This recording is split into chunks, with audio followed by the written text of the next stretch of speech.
Odnosi so zakon. Dober dan, prijatelji družine in življenja, prijatelji gradnje dobrih odnosov. Danes vas z velikim veseljem in častjo pozdravljam v našem novem studiu.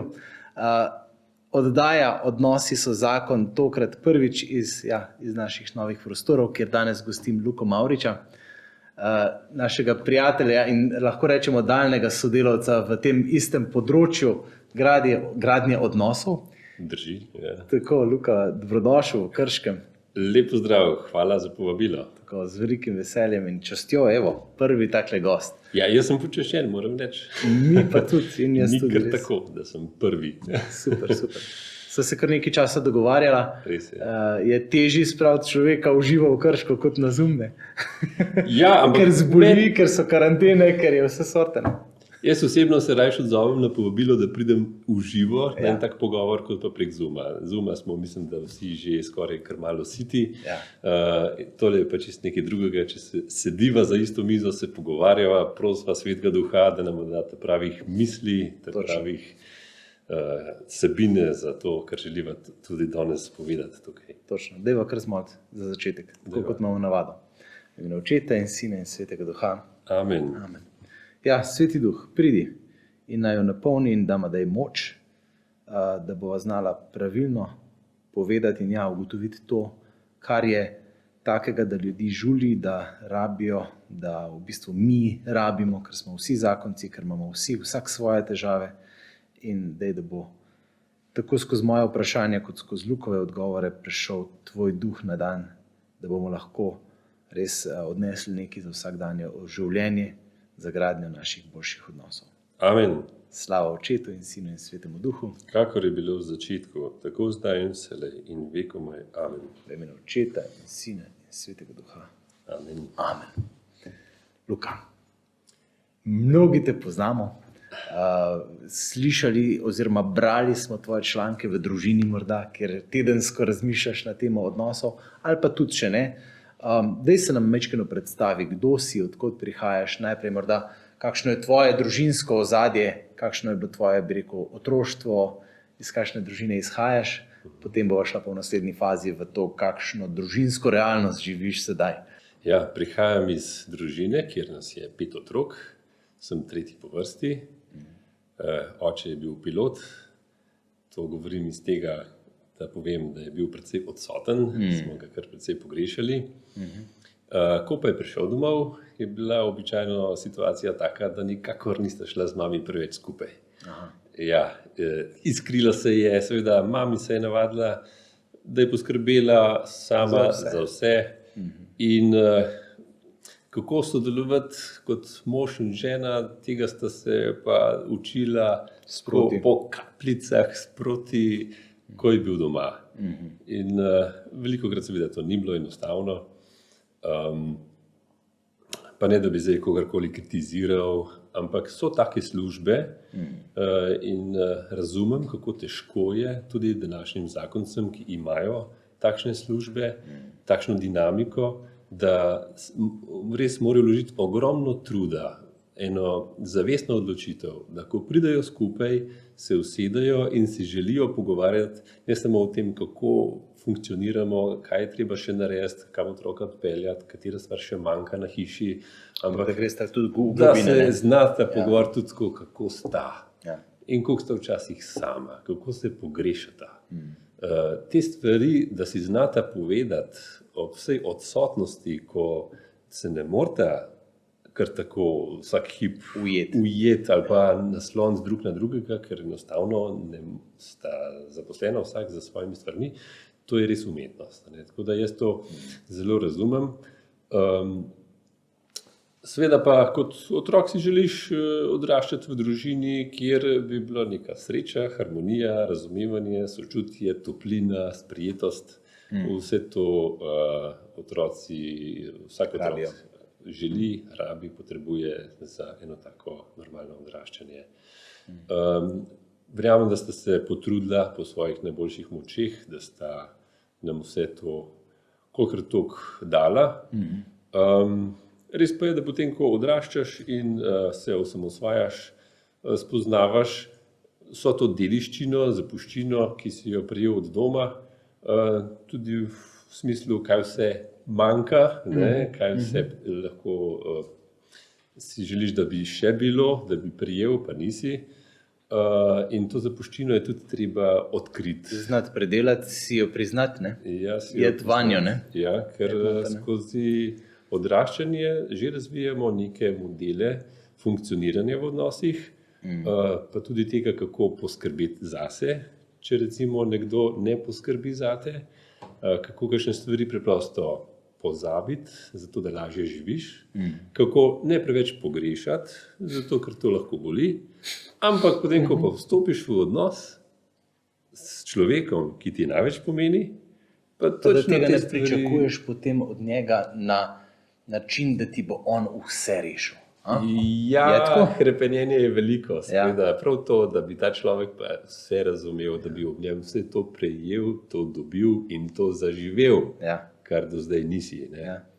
Ampak kar se pa zgodi, je pa to, da točno te stvari, te svoje vzorce preneseš v ta novi odnos.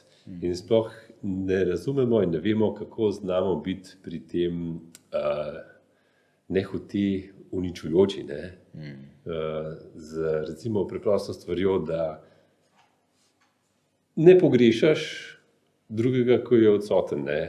Recimo, jaz nisem več pogrešal očeta, ko je to manjkal, ker s tem nikamor ne prideš. Si razvil mehanizme, da si se s tem spoprijel. Tako, ja. In preprosto teh stvari ne odpiraš potem v odnosu. Zna biti pa potem to za zakonca sporočilo, a kar vseeno ti je, a sem ob tebi ali me ni zraven tebe. Se pravi, si lahko kar tako živiš, a ti sploh kaj pomeni, da sem. Take stvari. Če greva nazaj v tvojo zgodbo, malo sva se prej pogovarjala, si mi je majčkeno podrobno nekatere stvari povedal, ki jih morda tudi jaz prej nisem vedel toliko. Se pravi, ti si ta proces iskanja si pelil najprej skozi eno zanimivo pot, si šel skozi pot razločevanja tudi duhovnega poklica in časa. Ja, res je. In si v bistvu veliko tega, o čemer si zdaj že govoril, v resnici prepoznal pri sebi v teh letih te formacije, recimo. Pa začel prepoznavati, rečva, ne? Ja, po gimnaziji sem se vpisal najprej na teološko fakulteto kot laik. Spraševal sem se tudi o poklicanosti, duhovniški, redovniški. Konec prvega letnika nekje sem se odločil vstopil k frančiškanom, ker sem si želel skupaj z njimi priti temu vprašanju poklicanosti do dna, ga razčistiti, a je to ali to ni to pravo. In ja, seveda, v teh letih, študentskih letih, se človek najbolj nekako išče, oblikuje svojo identiteto, kdo sem jaz za Boga, za druge, kaj je Bog vame položil, k čemu me kliče, vse to sem se spraševal. In ja, jaz sem imel eno takšno veliko, globoko željo iz sebe narediti enega velikega frančiškana, svetega duhovnika, človeka, ki bo hodil z Bogom. Pa mi ni uspelo, nisem bil nič preveč uspešen v tem svojem prizadevanju. In šele kasneje sem jaz odkril, da je bilo preveč tvojega. Da je bilo preveč mojega, ja, tako je, to je bil en moj načrt, to je bilo moje prizadevanje, moje predstave, kdo naj bi jaz postal. In v resnici je šlo za en duhovni napuh. Čeprav so bili cilji lahko lepi, plemeniti, in vsi poznamo to zgodbo, da imamo pred sabo velikokrat neke plemenite cilje. Bomo imeli še eno temo prav na to, eno oddajo prav na te teme. Tudi v zakonskem odnosu pademo lahko v isto zgodbo.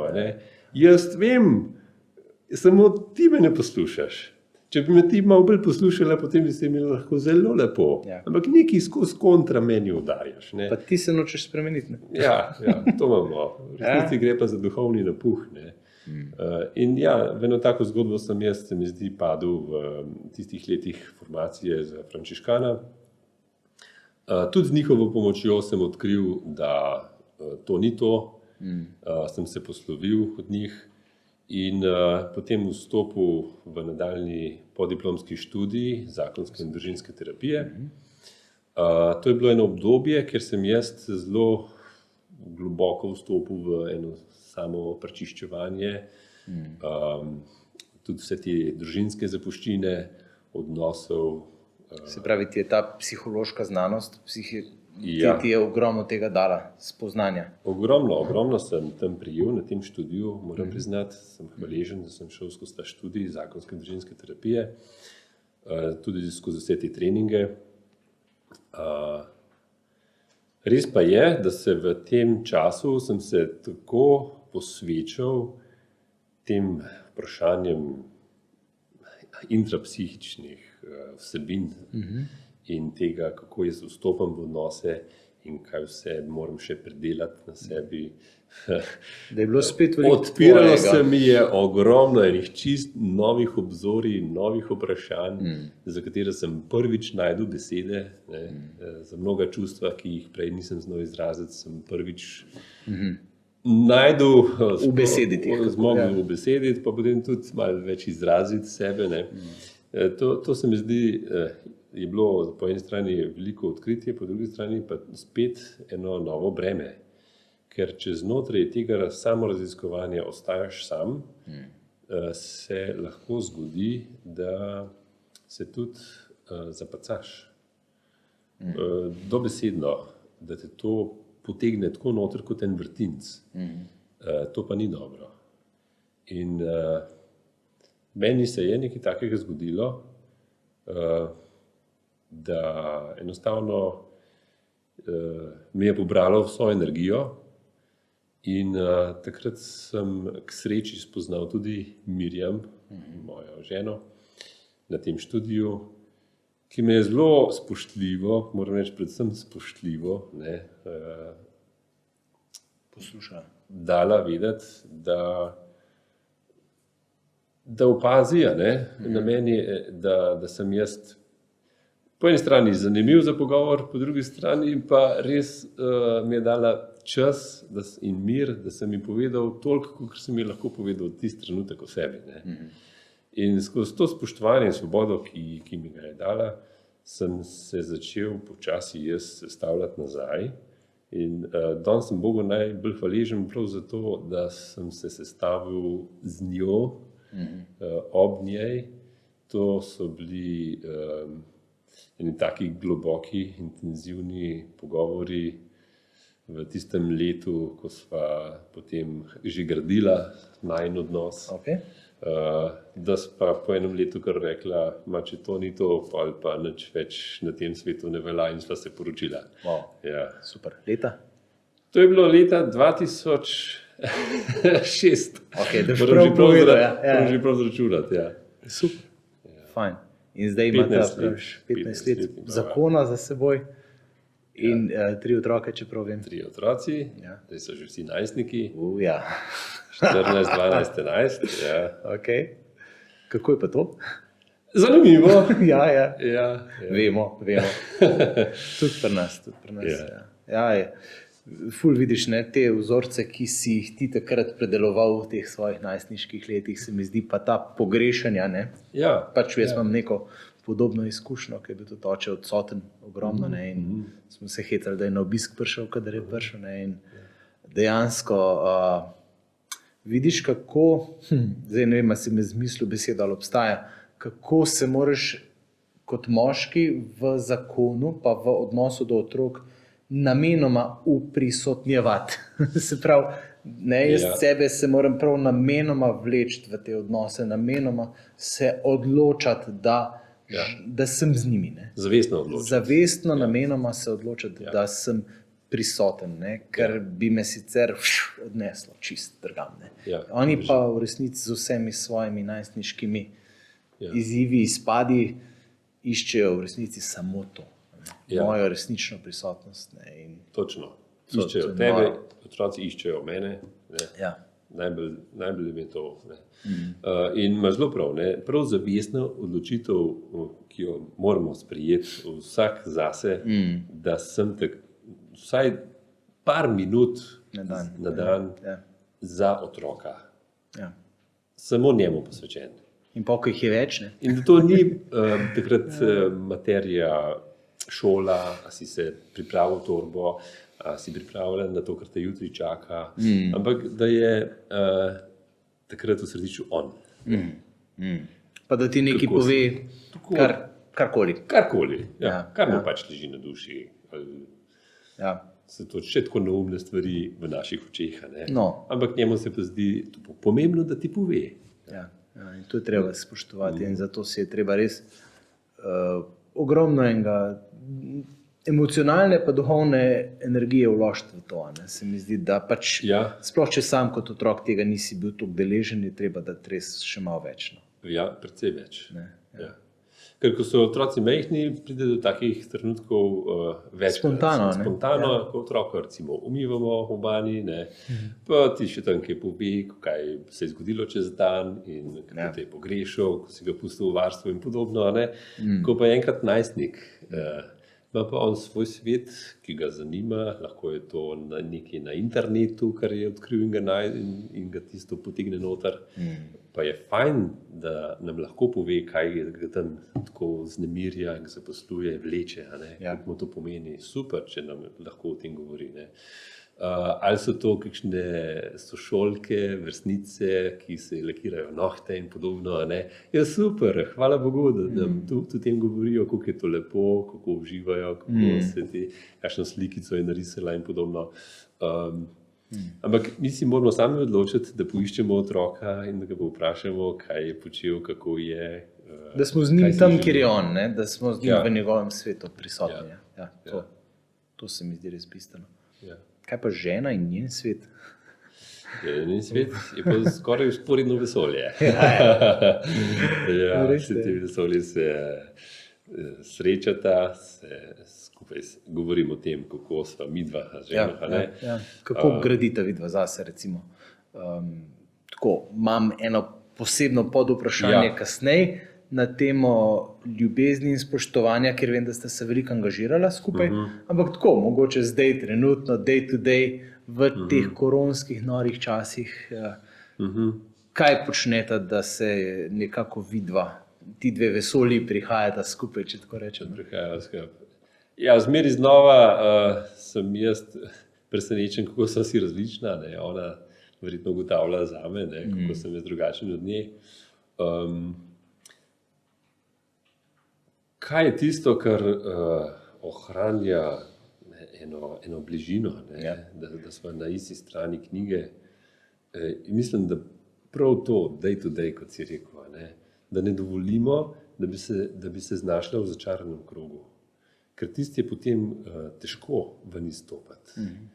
Seveda pridejo momenti, ko se ne razumeš, enostavno čutiš, da nisi v isti valovni dolžini, nekaj je prišlo vmes.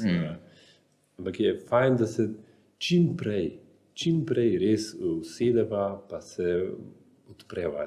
Kaj je zdaj tole, kar se je vmes naselilo med nama. Imata vidva tako dnevno rutino, ko se usedeta, ali je to pač pride spontano? Vsak dan zjutraj skupno kavo, pa popoldan skupno kavo. Zdi se tako mogoče, vse nič posebenega.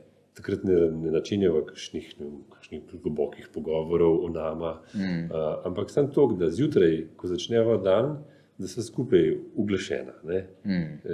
In da ne manjka tudi kakšna beseda potrditve, objem, poljub. Pa potem, ko prideva spet iz službe skupaj domov, da je tam enkrat popoldan neka kava, da se spet usedeva za mizo, pa ob piškotku kakšno rečeva. Ona običajno pove, kaj se je zgodilo v službi, ker ima to potrebo, da pove, če jo kaj spremlja še iz službe, iz tega dela dneva. Mene v glavnem te stvari, ne bom rekel, da me zanimajo. A to si upaš priznati? Ja, o tem smo se tudi pogovorili, ampak če pa to stvar... S tem njej pomagaš, ne? Tako, ja. Potem tudi ona ceni in spoštuje, da ji dam nekaj časa na razpolago, da se ona skozi ta pogovor umiri, da se lahko naštela na družinsko življenje, ker ona to potrebuje z moje strani. Če jaz tega ne potrebujem z njene strani, to ne pomeni, da je ona zdaj manj zrela ali da tega ne zna. in da jo ne obsojam v tem smislu. Ne? Ker Sta pač različna, ne? Smo si različna, hitro obsojamo drugega, češ to bi moral ti že zdaj znati, a še vedno ti ne gre, jaz pa zmorem, brez tega ti pa ne. Je čisto odveč to. Ne? Če vemo, kdaj drugega potrebujemo in si to povemo, in če si na ta način pridemo blizu, da se damo sebe na razpolago, je to tudi en znamenje ljubezni. In ona dejansko tako dojema. Sploh po 15 in več letih zakona. Ja. Ne, tako to ni nekaj grozno nekaj zavestno, težkega. ne? Ampak je pa treba ozaveščeno se tega lotevati. Ja. Tudi podobno kot otroci. Res je. Je treba tudi nekako si reči, ja, to je nekaj, čemur je vredno nameniti čas. Vredno. Ja, je vredno, ja. Ne, ker dejansko pomaga, da ne pride do tiste čiste, bi rekel, govorimo o tem, da greste zakonca počasi mečkeno na razni in da se, kaj je sploh en tak izraz, no, ki ga redno uporabljamo, mi zdaj ne pride na misel. No. Pač odtujenost pride v mesto. Ja. Ja. Ne, in tista Pa se odtujenost znajdemo v eni megli, Ja. ne vejo več točno, kje si ti, kje sem jaz ob tebi. Ja. Pa se začnejo kakšni drugi pogovori, kje druge. Ne? Ja. Potem in smo pa take že v stvari. enem takšnem svetu, kjer si jaz tvoje dejanja, tvoja zadržanost interpretiram na svoj način, ne? Ja. Ki sploh ni nujno, da ima kakršnokoli zvezo z tvojo resnico, Ja. tem, kako se ti počutiš, kaj ti razmišljaš, ampak je že stvar tega, kar sem jaz napletel v tebi. In če se bojiva potem preverjati drug pri drugemu, in kadar je ta distanca večja, se običajno bojiva odpreti to temo. Ne? Je prevelik okostnjak v omari, ne? Se bojiš, kaj bo vam je potem padlo. lahko prepad vedno večji. Ne? Ja. Tako da, kakor hitro se porodi kakšno, ne vem, nesoglasje, napetost, nesporazum, kakšen konflikt, ne, je dobro čim prej te stvari odpreti, dati ven. Jaz v tem sploh nisem dober. Ne, ampak greš. Mirjam pa je. Aha, okej. Jaz sem bil navajen tako, da če je bila kakšna napetost, to imam seveda od doma, a ne, da sem skušal biti čim Da si ublažil zadeve. manjši vzrok za kakršnokoli napetost, razklanost, tudi za ceno svojih potreb, če je treba, a ne, samo zato, da se ne kregamo. To je v družinski dinamiki tudi sicer vloga tretjega otroka. Ne? Ja, potegne starše skupaj malo, te ne? stvari naštudiral, Ja. poznaš. Ja. Tako. In če to preneseš potem v ta zakonski intimen odnos, to ni najboljša popotnica. Ker potem drugemu ne daš nič, kaj dosti vedeti o sebi, kaj se v tebi kuha, kako pa v resnici vidiš stvari, razumeš, kje si bil prizadet. In je bilo izjemno težko govoriti o svoji prizadetosti, še posebej, če me je Mirjam prizadela. In tega sem se moral naučiti v odnosu. Ker je zelo nepošteno, da pričakujemo, da bo drugi kar uganil, kje te prizadane in kako te je zgrešil. Zelo nepošteno. Želimo si, da bi vedel. Moralo bi. Sploh, no, a so poštena ali nepoštena, če rečemo, da to ponavadi ta lepši pol pričakuje od nas? Mislim tako, da boljše polovice od nas to pričakuje, da bi mi morali običajno vedeti. Je res. Je pa enako pošteno, da rečemo, da se tudi mi obratno dogaja. Želimo, da bi žena kdaj oganila kakšno našo potrebo. Res je. Ja, ali pa predvsem mojo potrebo po tem, da me pohvali. Žena, če gledaš. Ne, se hecamo. Ja, ampak no, res. Seveda, fajn. Vidva sta v resnici se zelo poglobila v to tematiko ljubezni in spoštovanja pred časom. Vem, da sem vaju večkrat srečal na tem polju delovanja, no? Tudi ko sta ta zakonca Egrič, ki sta nekako to temo v Slovenijo pripeljala, sta vidva potem nekako sodelovala v teh skupinah, ki so takrat ob tem nastajale. Tako, zakaj, oziroma kako vaju je ta tema posebej nagovorila, zakaj vaju je to posebej nagovorilo, pa česa sta se morda ob tem naučila, kje smo zakonci na tem področju šibki ponavadi? Ja, mogoče najprej povem, kako smo mi prišli do tega tečaja, ljubezen in spoštovanje. V prvih letih zakonskega življenja so se nam rodili 3 otroci, zelo skupaj, en za drugim. Tako da takrat nisva niti mogla razmišljati, da bi se vključila v kakšno zakonsko skupino. Je bila to opcija, ne? Ena želja, da nekaj bi rada delala tudi na tem področju, ampak enostavno ni se išlo. Ne? Potem, ko so pa otroci malo odrasli, sva pa se začela malo razgledovati, kam bi se vključila. In glih takrat je do naju prišla informacija, da obstaja nek tečaj za zakonce. In ker nisva glih vedela za kakšno konkretno zakonsko skupino, kjer bi se srečevala, da bi bila odprta, sva pa videla tam en odprt tečaj.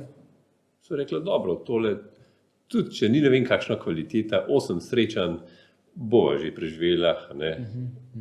Všeč nam je bilo tudi to, da je to nek časovno omejen okvir, da je nek proces, kot sva razumela. In so si rekla, dobro, dajva videti. Mi da sva oba študirala zakonsko in družinsko terapijo, vedela sva, kaj pomeni psihološki proces, nekega terapevtskega spremljanja. Zanimalo naju pa je, kam pa tale proces pripelje.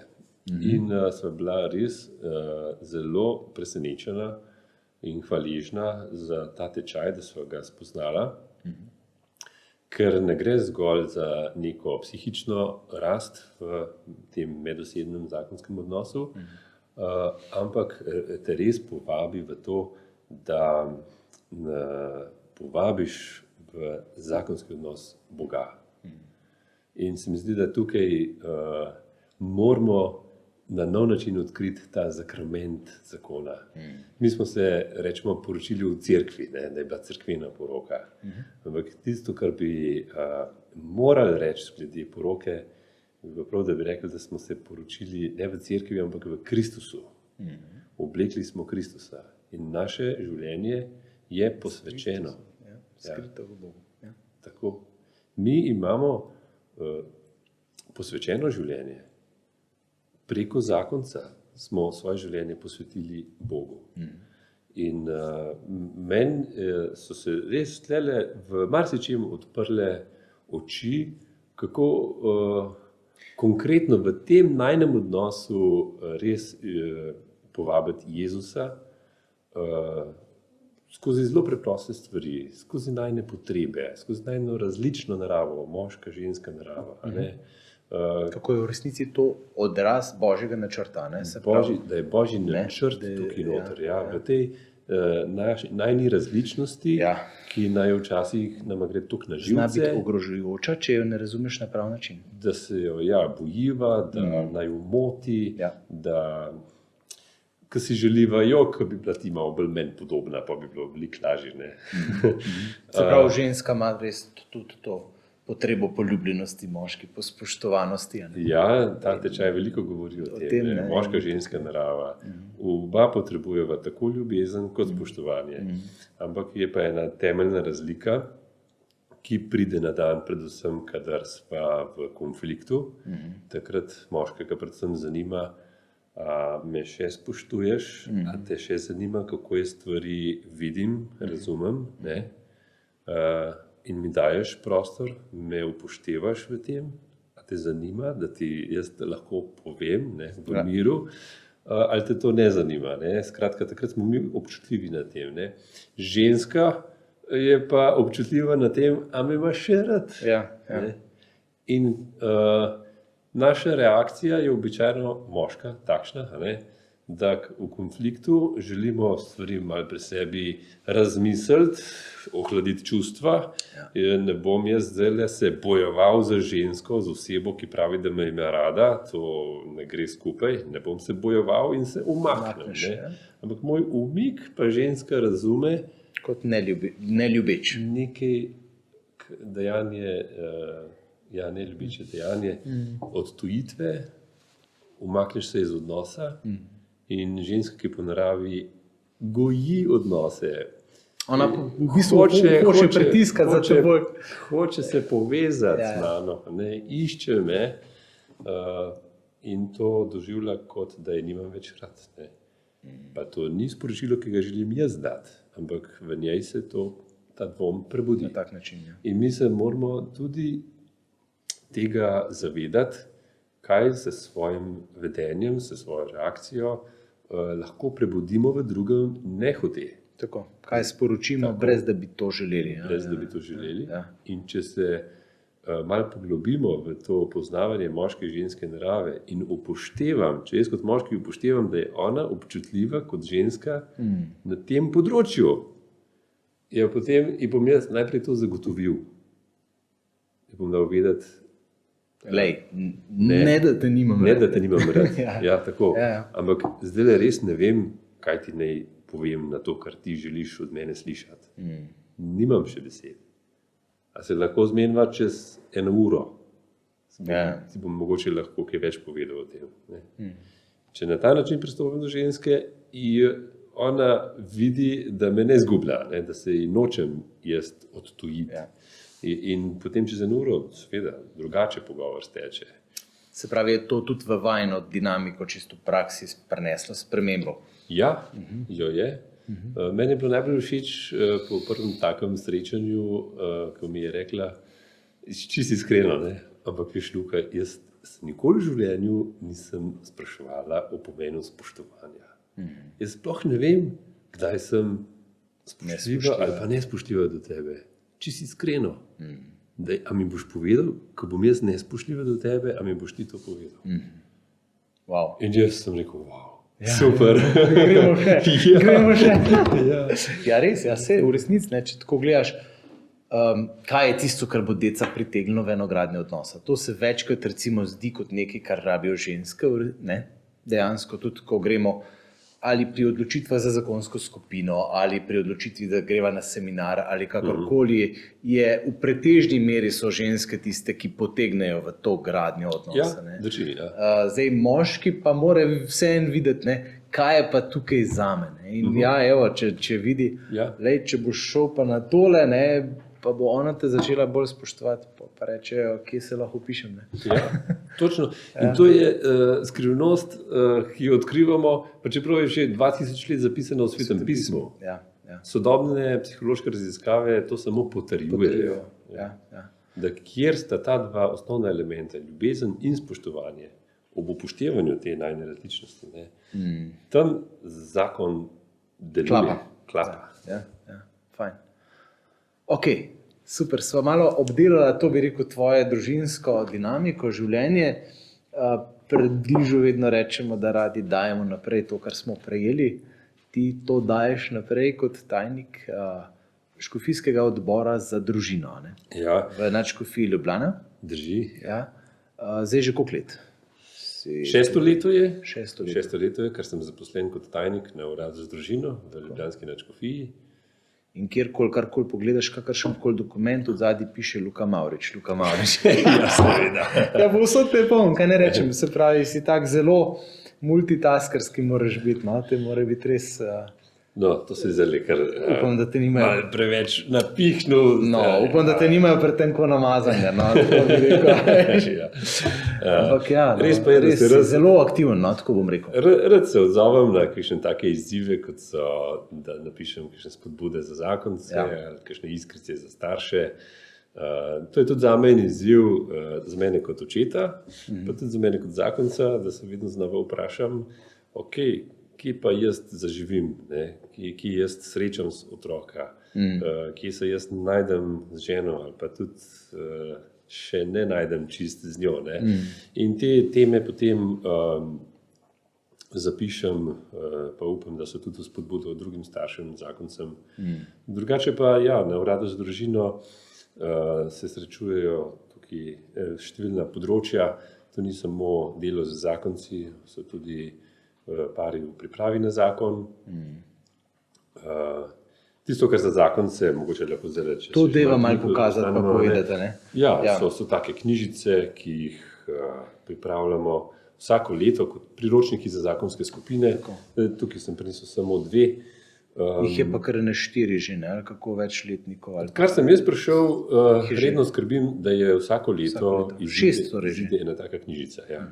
Niso vse moje avtorsko delo. Prva, Blagor nama, je mogoče še najbolj prav moje delo, kjer sem že prej več let raziskoval to, kako bi naše zakonsko življenje odprli za teh Jezusovih 8 blagorov. Kako jih živeti v najnem odnosu. Marsikatera dižava zakonska skupina, ki je zmanjkalo, bomo rekli, čist naših gradiv, smo povabili in priporočili, da si vzame tudi ta gradiva. Tako da morda čist konkretno poveš, kje jih lahko še kdo najde? Tudi na spletu, na spletni strani pastoralnega portala Pridi in poglej, recimo. Ja. Tam se najdejo... Kar pridi.com je, ne? Pridi.com, drugače. Nekatere pa tudi še v tej materialni knjižni obliki se tudi še dobijo. Recimo tudi tale je od lanskega leta po tvoje varstvo približno, oziroma že predlanskega, moram reči, 2019-2020, o tem, kako se lahko še vedno učimo od Marije. Marija je naša prva učiteljica, Jezusova najboljša prva učenka, ne, v njegovi šoli, in mi se res lahko od nje marsikaj naučimo. Marsikaj tudi zrihta, ne? Tudi, tako kot v Kani Galilejski, ne? Naša prva pripušnica v Kani Galilejski je opazila, kaj prvemu tistemu paru manjka, in še vedno tudi prva opazi, kaj nama manjka v najnem odnosu. Tako da lahko računamo vedno tudi na njeno priprošnjo k Jezusu, da posreduje. Lej, vina nimata. Tega pa tega vina nimata. Tega pa tega, ja. Ja, fajn. To so, se pravi, priročniki za zakonske skupine, potem pa seveda spremljamo tudi vse ostale skupine, kot so zakonci v krizi, skupine za ločenje oziroma razvezane v cerkvi, moške skupine, skupine za vdovele. Skratka, ne da bi ne vem, kaj zdaj delali programe za vse te skupine, ampak pomagamo pa pri organizaciji kakšnega srečanja za razvezanje v cerkvi, recimo. Ohranjam stike z vsemi temi različnimi pastoralnimi področji, s predstavniki skupin, recimo so skupine za ženske, skupine za ostarele. Tako da imam pregled čez eno področje v tem širšem smislu pastorale družine. Kaj se ti zdi, da je tukaj trenutno en tak večjih izzivov?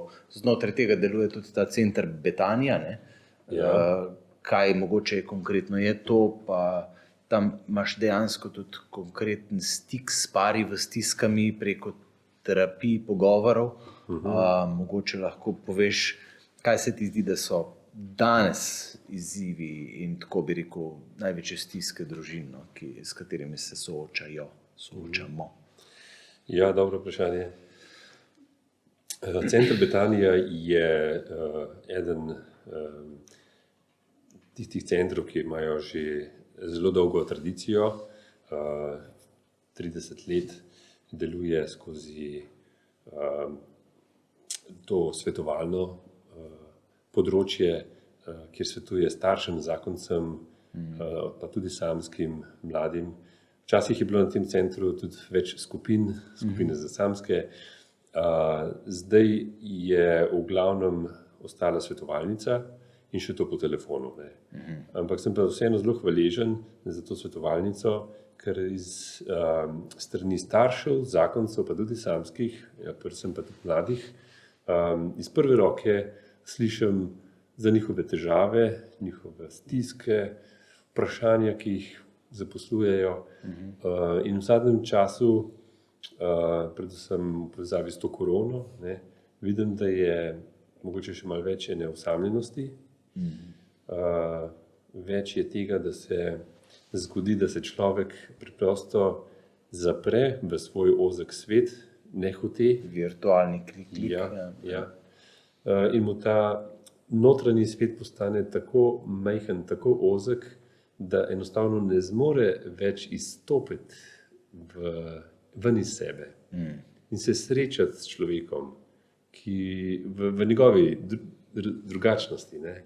Ampak se vedno bolj zapira v svojo majhnost, strah pred odpiranjem z drugimi je pa vedno večji. To je tudi ogromna težava v tem času pri tem, ko se mladi težko srečajo, tudi recimo samski, da bi si našli partnerja. Ne? Se mi zdi, da to je izjemna škoda tega časa, ki nastaja. Ne? Ja. Se pač pogovarjam s kom, ki pravi, lej, kako naj pridem do nekoga. Ne? Že pred korono je bilo to za te težava, samske sploh ni enostavno.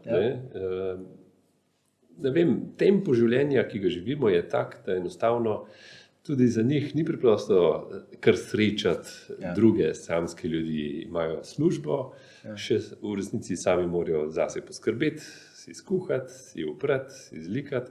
Mogoče še stopijo lahko kam, da kakšno stvar opravijo, kakšno skupino, ki ji pripadajo, ampak da bi pa kar preprosto srečal tako na hitro nekoga, s katerim se potem začneš eno poglobljen pogovor, odnos, skupno spoznavanje. Je pa v resnici malo takih priložnosti že za samske bilo pred korono. Zdaj, v času korone, ko je delo nadaljavo, ko se moramo še bolj držati zase, ko so srečanja odpovedana v živo in enostavno, kar imamo, je samo še ta Zoom, ne? Je pa teh priložnosti še toliko manj. Tako da mene ne čudi, da je samskih vedno več in s tem tudi osamljenosti, ne samo samskosti. Res je. Kaj pa so recimo zdaj, smo vstopili v čas, ko v resnici letos smo v letu družine, pa se mi zdi, da zelo malo kdo v resnici kaj ve o tem. Daj nam malo predstavi to dogajanje ob letu družine, kako lahko mi sami k temu prispevamo. Zdaj konec decembra, se pravi prvo nedeljo po Božiču, je tudi nedelja svete družine. Ne? Kako lahko mi krščanski zakonci, ki smo, bi rekel, del nekih krščanskih občestev, zakonskih skupin in tako naprej, kako lahko to našo poklicanost družinskosti, gradnje odnosov bolj potenciramo v tem času, kaj lahko naredimo, kako lahko dajemo naprej, če tako rečem, vodiževo. Ja, zelo dobro vprašanje. Se mi zdi fajn, kaj si rekel, kako lahko mi to dajemo naprej. Ja, poklicani smo, ne? Točno to, ja. In leto družine ima, mislim, predvsem ta namen. Ko sva rekla, stiske so velike, ne? Ja. Samski in tudi poročeni. V tem koronskem času, oprosti, da te prekinem, ampak dejstvo je, da je izreden čas in da je hudo. Ne? Zdaj pa, mi smo vajeni te cerkvene teme videti s cerkvenimi očmi. V resnici jih moramo pa videti z našimi konkretnimi očmi vsak dan sosedov, prijateljev. Ja. Meni se zdi tako lepo, ker je naslov tega leta družine hoditi za družino, hoditi z družinami. Čisto preprosto, ne? Da delamo korake od tam, kjer smo, tako znotraj naše družine, pa tudi, ko se povezujemo z drugimi družinami, skupaj hodimo po poti. To se mi zdi taka lepa podoba, ki jo tudi sinoda zdaj nadaljuje v resnici, to leto družine. Tisto, kar pa je papež Frančišek za tem letom družine želel, da se malo bolj premaknejo stvari, pa razumem predvsem v tem, da na družino ne bi več gledali kot na nek objekt pastorale, v smislu, kaj bomo zdaj naredili v cerkvi za družino, katere spodbude jim bomo dali, katere programe. Se pravi, da je družina samo kot nek prejemnik, kot nek koristnik nekih storitev, ne? Recimo, ja. Ampak da se začne na družino gledati kot na enega osnovnih akterjev. Se pravi, subjekt pastorale. Točno. Gradnik. Pastoralno spreobrnenje, ne? To je pastoralno spreobrnenje, ja. V naši miselnosti, filozofiji in v naši praksi. Tukaj še malo manjka. Ja, to je v resnici že začel čisto najprej na idejni ravni drugi Vatikanski koncil. V prakso pa še moramo spraviti. Ne? In z letom družine želi papež Frančišek predvsem to, tako jaz to razumem, da bi vsi skupaj naredili en premik. Tako v formaciji bogoslovcev, ko se oblikujejo v duhovnika, da bi znali predvsem sodelovati z družinami, z zakonskimi pari. Krasno je, da tlele v družini in življenje imate to isto, zasledujete isti cilj, isto vizijo in prepoznavate svoje poslanstvo prav v tem, ne? Da ste vi tisti, ki želite dajati naprej. In ko recimo pride do tega sodelovanja, takrat enostavno življenje prebudi, takrat marsikaj steče samo od sebe. V cerkvi smo bili pa vse prevečkrat navajeni na to, da od zgorej prihajajo neki načrti, ki so lahko točni v vseh stvarih. Ne? Samo kako so prenešeni na lokalni nivo. Ne? Kako je potem te načrte spraviti v življenje, je pa potem uganka za vse. Za župnika na župniji, za škofa, za katehista, ki se ukvarja z otroki, za voditelje drugih skupin. Ne. Mislim, da papež Frančišek pa želi tlele malo drugačen pristop zavzeti. Ne prihaja na dan z nekimi naprej izdelanimi načrti, ampak predvsem s povabilom, dajmo se začeti pogovarjati. Dajmo se začeti malo bolj poslušati. To je namen te sinode o sinodi. Ne? Ja, sinode o sinodi, da bi odkrili spet pravi značaj naše cerkve.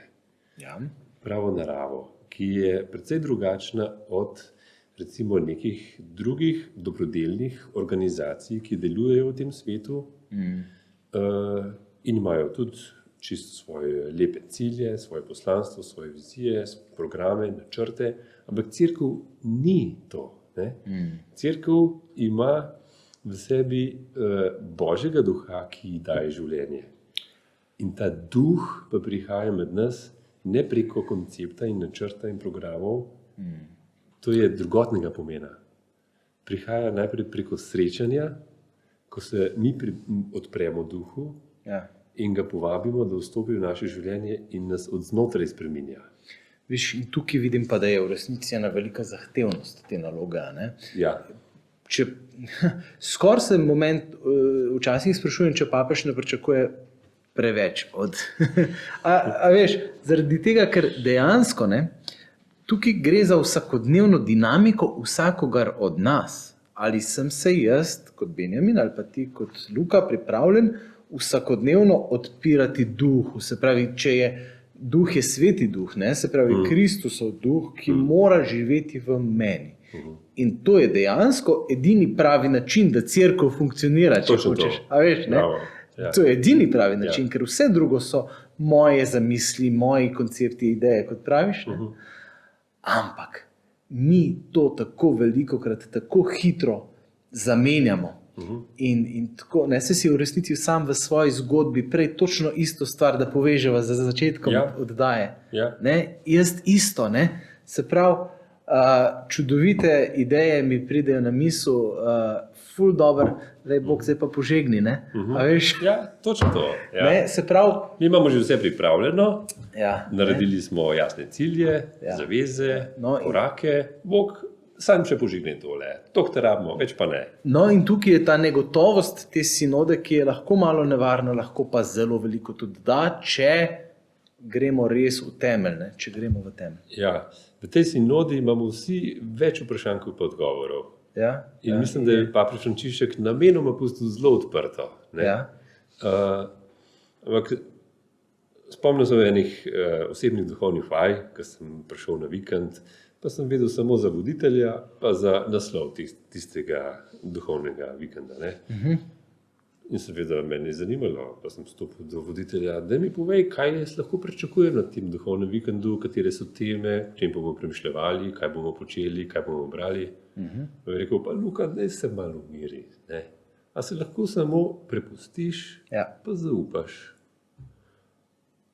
Pa jaz sem tako rekel, pa mene res zanima, kaj lahko pričakujemo tega vikenda. Kontrolo bi imel jaz, Seveda, jaz sem hotel imeti en kontrola, en predogled, zato da se malo na to naštela. Pa je rekel, a se lahko samo prepustiš, pa zaupaš. Dobro, prav, sem sprejel. In to je bil en najboljših duhovnih vikendov, kar se jih spomnim za nazaj. In se mi zdi, da papež Frančišek tudi namenoma pušča stvari res odprte, za nekatere pravijo preveč odprte, Ja. ampak mislim, da če bomo v to odprtost povabili Svetega Duha, da nam ne bo žal. Ker prevečkrat se zgodi, da si znotraj naših idej, projektov, vizij, ki jih že imamo v svoji glavi, naredimo neko podobo ali cerkve ali programov, ki potem ne dajejo pravega življenja.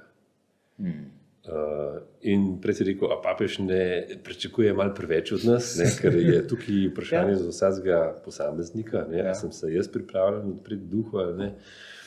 Mislim, če papež pričakuje preveč, Jezus pričakuje preveč. Ja, glej, Jezus pa je zahteven. Ja, in naloga cerkve je, da oznanjamo Jezusov evangelij. Ja. In to je vprašanje. No, tukaj jaz v resnici tudi vidim potrebo, da se formiramo, da delamo. Ne? Tudi znotraj družin, mi pari, da delamo kontinuirano na, se pravi, odnosu drug do drugega, ampak res ne predižusko strobimo s tem trikotnikom, ne? Se pravi, kolikor bliže je vsak od zakoncev Bogu, ne? Toliko bliže sta drug drugemu. Ne? Ja. In da vsak od nas vstopi v to delo tega odnosa z Bogom, gradnje odnosa z Bogom, ki naj jo bo pripeljal skupaj. Da smo tudi mi, krščanski zakonci, formirani, da znamo kaj povedati o svoji veri, da se poučujemo o tem, da imamo potem kaj dajati naprej. Ne? Da ni to neki, da spet ne dajemo naprej samih sebe. Ne? Luka, kaj konkretno lahko recimo v luči tvojega dela, v luči tvojega angažmaja storimo? Kaj recimo, k čemu nas lahko ti danes povabiš ob koncu tega leta, pač ko se približujemo koncu tega leta 2021, ki je bilo pač tudi zaznamovano s posebnimi razmerami, ko je leto 2022 negotovo. Kaj naj naredimo, da bomo živeli nekaj tega, o čemer sva danes govorila? Na misel mi prihaja predvsem ta želja. Želeli bi si, da bi bilo več ljubezni med nami, ne? To iščemo, ampak ta ljubezen bo prišla v naše odnose, če sem jaz pripravljen postati kanal te Božje ljubezni za drugega. Pol je lahko med nami več te ljubezni. Če bom pa jaz samo iskal to zase, pri kom jo bom najdel, kje bom najdel več razumevanja, pa več potrditve, mogoče tudi v službi. Uresničitve mojih potreb. Ne? Ja, tako. Pa v resnici iščem sebe, ne? In nisem pripravljen postati kanal ljubezni za drugega. Najbolj srečni smo pa takrat, kadar prav sami s tem, kot sebe daruješ, še drugega osrečaš. V tem se skriva ta skrivnost sreče. Ne? In bi prvoščil res vsem zakoncem najprej, ne? Da odkrijejo to skrivnost, da če sem pripravljen na to, da postanem odprt kanal za Božjo ljubezen do svojega zakonca, potem se lahko nekaj med nami začne tudi drugače odvijati. Kanal torej predvideva, da priteka, ne, v moje življenje milost, skozi mene, ki jo potem jaz skozi mene dajem naprej. Jaz vidim konkretno pri sebi velikokrat razliko, ne, kadar imam v izobilju te Božje milosti v mojem življenju, to kar teče, to gre kar samo od sebe. Se mi zdi, ne. Velikokrat vsa razlika, ne, tako na temo sinode, ko se jo prej omenila, kot tega, kaj naj počnemo v prihodnje, je razlika samo v tem, ali bom jaz na silo hotel en performance izvajati, tudi v svojem zakonu, ali pa bom res, tako kot praviš, kanal. Ne. To je čudovita, bi rekel, čudovito povabilo, ki ga moramo prav razumeti in dejansko se zavedati vedno znova, da je to edini način, da spravimo v prakso. Vse drugo so samo odrešitvene tehnike, ki Ja, in čisto prav je, da imamo zdaj v adventnem času, ki je pričakovanje, da imamo pričakovanja tudi za najin zakonski odnos, pričakovanje v družinskem življenju, ampak da s temi pričakovanji drugega ne zasujemo, v smislu od tebe pričakujem, da zdaj ti mi moraš v tem in tem ustreči ali pa na to odgovoriti. Ker takrat smo lahko tudi zelo nasilni s tem, tudi če so to tiha pričakovanja. Ampak da jih polagamo pred Boga, pred njega. V molitvi pa skupaj prosiva za to, da se te srečajo, te najne želje, najne pričakovanja, ki jih imamo. Takrat dajeva svobodo, spoštovanje drug drugemu, pa nobenih pritiskov. Sem vesel, da sva se takole srečala, pa da se veselim še nadaljnih sodelovanj naših. Hvala enako, res sem počaščen za to povabilo. Hvala za iskren ta prav pogovor.